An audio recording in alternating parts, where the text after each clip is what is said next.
एउटा कुरा सोध्छु नरिसाउनुहोस् है सर सोध्नुहोस् तपाईको पुरानो प्रेम कथा सुनाउनुहोस् न सुनाउनुहोस् न के सुनाउ पहिले कथा थियो अहिले व्यथा मात्रै बाँकी छ बेथै भए पनि सुनाउनुहोस्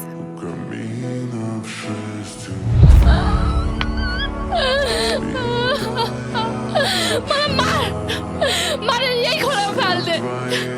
बरु म मर्छु तसँग जान्न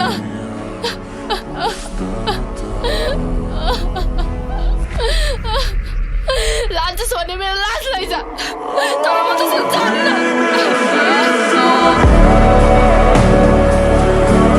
यो लभ भन्ने कुरा आफूले मात्रै रहर गरेर नहुँदो रहेछ हो र